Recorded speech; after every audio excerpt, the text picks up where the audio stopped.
ଆସନ୍ତୁ ଆଜି ଜାଣିବା ଜୀବନର ଖୁସି କେଉଁଠାରେ ଥାଏ। ଖୁସି ଆମ ସମସ୍ତଙ୍କ ପାଇଁ ଗୁରୁତ୍ୱପୂର୍ଣ୍ଣ ପ୍ରଶ୍ନ।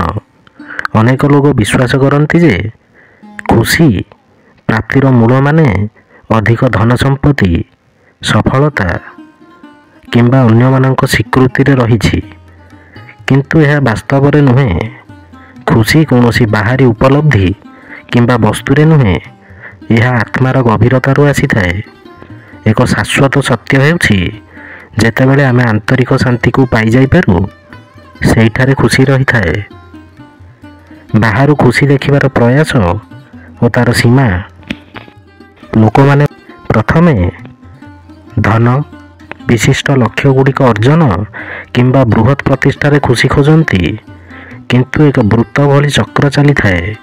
ଯେତେ ଅଧିକ ଆମେ ମିଳାଇବାକୁ ଚେଷ୍ଟା କରୁ, ସେତେ ଅଧିକ ଅସନ୍ତୋଷ ଅନୁଭବ କରିବାର ସମ୍ଭାବନା ଥାଏ। କାହାକୁ ଏକ ବ୍ୟାପାରରେ ସଫଳତା ମିଳିବା ପରେ ମଧ୍ୟ ସେ ଅନ୍ୟ କିଛି ଉପଲବ୍ଧି କରିବା ପାଇଁ ଲାଳାୟିତ ହୋଇପାରେ। ତେଣୁ ଜୀବନରେ ଖୁସି ବାହାରେ ନୁହେଁ, ଖୁସି ଏକ ଅନ୍ତର୍ନିହିତ ଅବସ୍ଥା ଯାହା ଆମ ମନ ଏବଂ ଆତ୍ମାରେ ଗଢ଼ି ଉଠେ। ବର୍ତ୍ତମାନର ମହତ୍ତ୍ୱ। ଖୁସି ବର୍ତ୍ତମାନରେ ହିଁ ରହିଥାଏ। ଜୀବନରେ ଖୁସିର ସତ୍ତ୍ୱ ହେଉଛି ବର୍ତ୍ତମାନ କ୍ଷଣରେ ପ୍ରତ୍ୟେକ ଅନୁଭବକୁ ଉପଭୋଗ କରିବାରେ। ଆମର ଦୁଃଖ ଏବଂ ଅସନ୍ତୋଷ ଅଧିକାଂଶ ଭାବେ ଭବିଷ୍ୟତର ଚିନ୍ତା କିମ୍ବା ଗତ ଭୁଲମାନଙ୍କୁ ଚିନ୍ତା କରିବାରୁ ହୁଏ।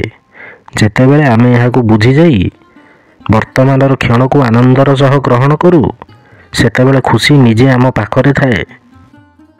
ଧ୍ୟାନ ଓ ଆନ୍ତରିକ ଶାନ୍ତିର ମାହାତ୍ମ୍ୟ। ଏକ ଶାନ୍ତ ମନ ଏବଂ ଆନ୍ତରିକ ଶାନ୍ତି ହେଉଛି ଖୁସିର ପ୍ରକୃତ ମୂଳ ଭିତ୍ତି। ଧ୍ୟାନ ଏକ ଗୁରୁତ୍ୱପୂର୍ଣ୍ଣ ଉପାୟ ଯାହା ଆମକୁ ନିଜ ମନକୁ ଶାନ୍ତ କରିବାରେ ଓ ଅନ୍ତର୍ନିହିତ ଖୁସିକୁ ପ୍ରକାଶିତ କରିବାରେ ସାହାଯ୍ୟ କରେ। ଧ୍ୟାନ ମାଧ୍ୟମରେ ଆମେ ନିଜର ଚିନ୍ତାଗୁଡ଼ିକୁ ନିୟନ୍ତ୍ରଣ କରି ଏକ ଶୂନ୍ୟତାରେ ପ୍ରବେଶ କରିପାରୁ, ଯେଉଁଠାରେ ଖୁସି ନିଜେ ଉପସ୍ଥିତ ହୁଏ। ଅନ୍ୟମାନଙ୍କ ସହ ଆନନ୍ଦ ବାଣ୍ଟିବାରେ ମଧ୍ୟ ଖୁସି ପ୍ରାପ୍ତି ହୁଏ। ଖୁସି ମାତ୍ର ନିଜ ପାଇଁ ଖୋଜିଲେ ସୀମିତ ହୁଏ। ଯେତେବେଳେ ଆମେ ଅନ୍ୟମାନଙ୍କ ସହ କାମ କରିବାକୁ, ସାହାଯ୍ୟ କରିବାକୁ, ପ୍ରେମ ଓ କରୁଣା ବାଣ୍ଟିବାକୁ ଆରମ୍ଭ କରିଥାଉ, ଏହାର ଫଳରେ ଆମର ମନ ଶାନ୍ତ ହୋଇ ଖୁସି ବଢ଼ିଯାଏ।